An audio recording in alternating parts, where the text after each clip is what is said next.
Alright, here we are in a beautiful Lake Havasu City morning, looking at a very nice 1932 Ford Roadster. Very nicely done, original bodied car. Walk around and cover it like we usually do. Multi-year project for this owner. He purchased this car at Hot August Nights, Reno, many years ago. It's been a project that's went along, and it's just nicely done. Currently has less than 50 miles on it. It's very detailed, very fresh. Has Stockton steel wheels on it that have been powder coated a real light tan. It has, we'll cover tire sizes when we get up on the lift and stuff like that. It has Tri-5 T-Bird hubcaps on it, which is a nice look and feel. Finished in a base coat, clear coat, very high quality finish. We'll have a lot of specs and stuff at Spud's Garage. I have a cheat sheet in my hand that I'll refer to from time to time, but I'm just going to kind of wing it as I do the walk around here like I usually do. The interior is extremely nice. We'll cover that when we come back around the driver's side. Very high-end leather interior, nice wraparound seating in it. Chopped windshield up top here. The body, beautifully done. This is an original body. The doors have been updated with reproduction steel, but it's all steel, the door and the deck lid. Like the louvers on the side of the hood here.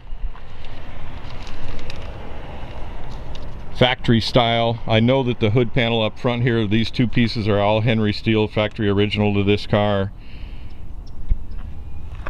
Factory style grille up front here. It's sitting on an Al Simon chassis of Hot Rods by Boyd Connington fame. You've seen him on TV producing chassis, and again we'll get up on the lift and cover that for you like we usually do. Fully boxed frame, nicely done. 4-bar suspension in the rear. Ford 9-inch rear differential out back there. Hairpins up front here. Chrome drop tube axle. Underneath the hood is a Chevy 350 V8 built by Smetting Performance out of Northern California. Turbo 350 automatic transmission. Subtle and simple just makes it cool. This car is very type of car you can drive.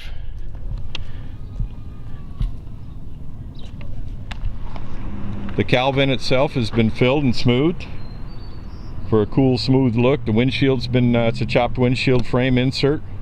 It would be easy to put a top on this car, but there's not one included with it.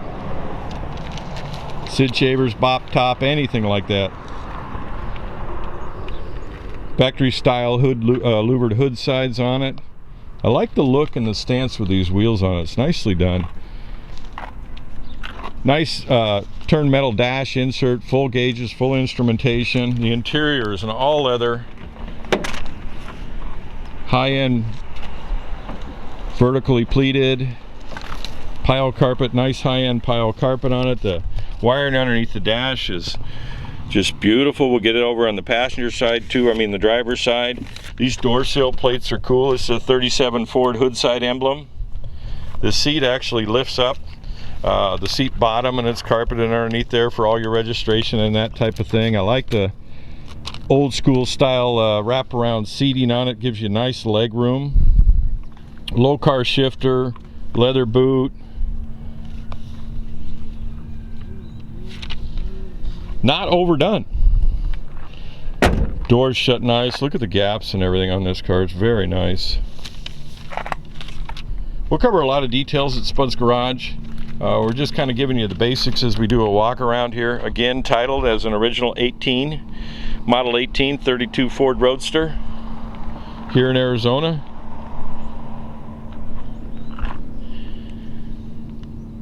The exhaust is also done by Al Simon. It's a ceramic coated exhaust, mandrel bent. Out back it has a 4-bar suspension. Ford 9-inch rear differential. We'll actually get you in the trunk lid here throughout the video, so hang on, we're going to cover a lot more.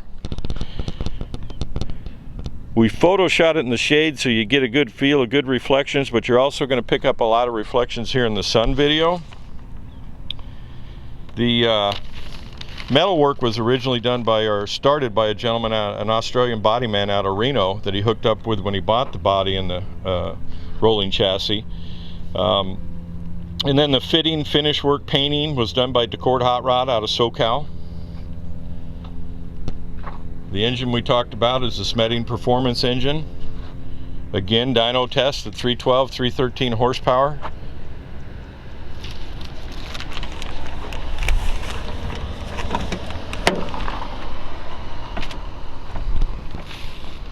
Very nice contrasting light tan leather interior, powder coated wheels, red piping.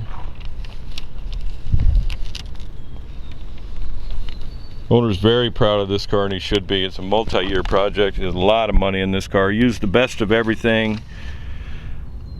All new components when he could, powertrain wise. Wiring's tidy, nice and tidy underneath the dash there. Again, like we talked about, 36 miles on it, current odometer reading. Again, very fresh, literally spotless. The difference between the trip meter and the odometer are the miles on the engine dyno, so we ran at about 5 miles on the engine dyno. It starts right up. We'll get more detail underneath the hood as we raise the hood in the next segment of the video.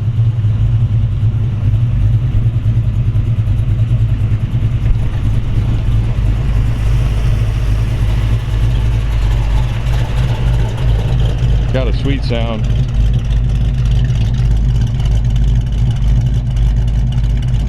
What a honey.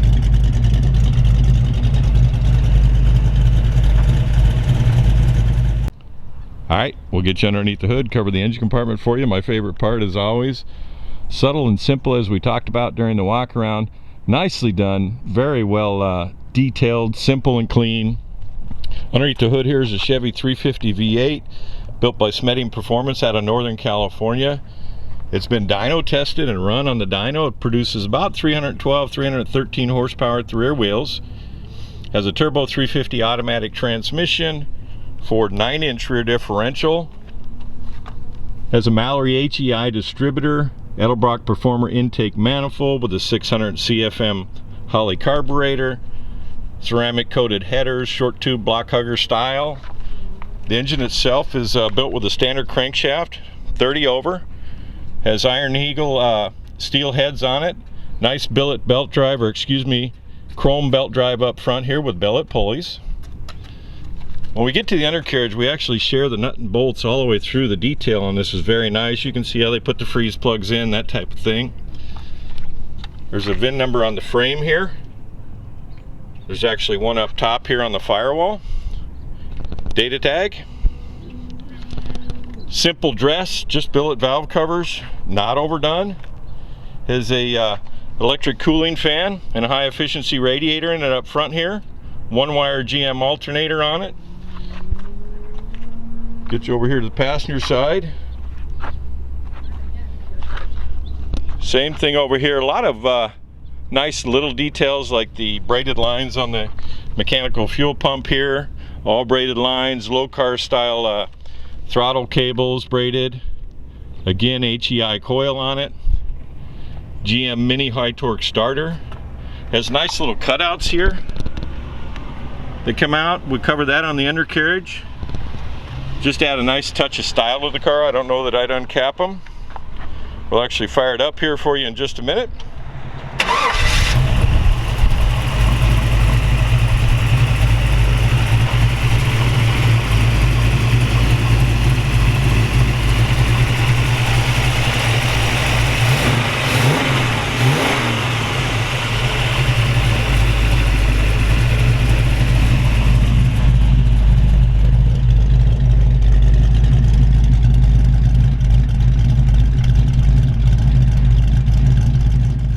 Alright, we're down here at Spud's Garage. I have this deuce up on the lift.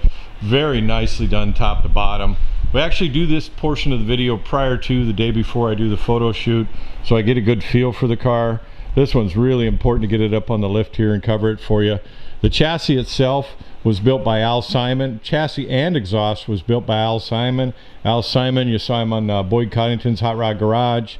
Very much a salt flat kind of guy, builds very nice chassis. This gentleman worked directly with Al to build his chassis. We're going to cover a lot of the details. The exhaust itself, cover the tailpipes here. I love how they're very well done. They're mandrel bent. They've all been ceramic coated. They go up and over the axle. It's very nice to have it happen that way, or built that way. Back here in the back, it has a 9-inch rear differential in it. Custom suspension. The frame rails are Henry frame rails, and it has a Henry VIN stamped on the frame rail up top. Probably again I'm repeating myself, different portions of the video. All the frame rails have been completely boxed. The chassis has the fuel line, which is really neat, is actually run inside the frame rail. We'll cover the entry point, but here's the exit point right by the fuel tank. All done with AN fittings and that kind of thing. Custom bent brake lines with nice aluminum attaching hardware. The 4-bar rear suspension with a panhard bar up there. The floor pans were done in the car in the original Henry body, and they're finished just as nice as the exterior of the car. You see the gloss finish on it. Actually, all the finishes underneath this car are just beautiful. Hasn't been driven a lot, that's quite clear. Brake bias adjustments right here, very easy to get to. Has a dual reservoir master cylinder right here, Corvette style. Nice tubular structure on the chassis here. You'll see the dual bar tubular structure here. Turbo 350 automatic transmission.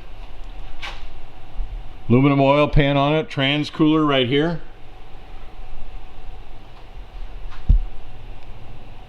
A lot of detail on it. The exhaust is really cool. I talked about it on the back, but up front here it's got a kind of a cutout look. They actually could be used as cutouts, but you would burn your paint there. I'm not sure you'd want to do that. It adds a nice little touch from the exterior of the car, more for looks than functionality.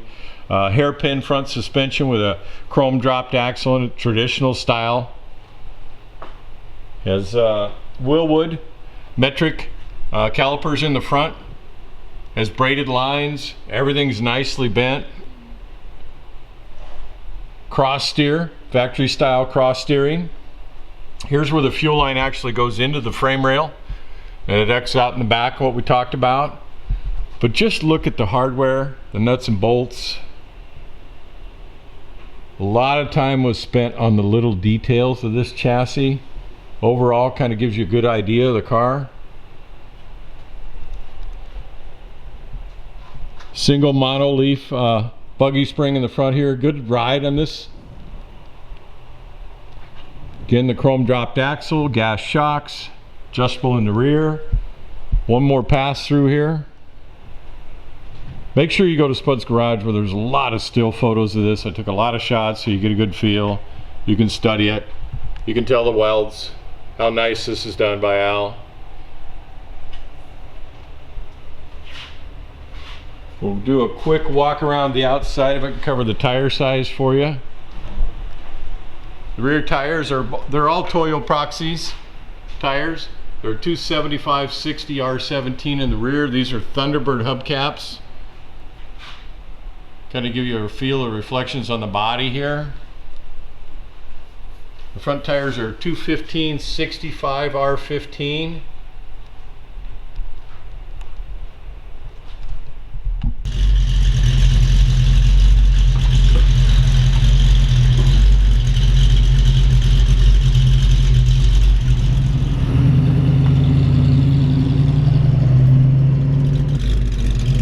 Right, taking it back to his garage. Could be going to your garage. Make sure you go to Spud's Garage.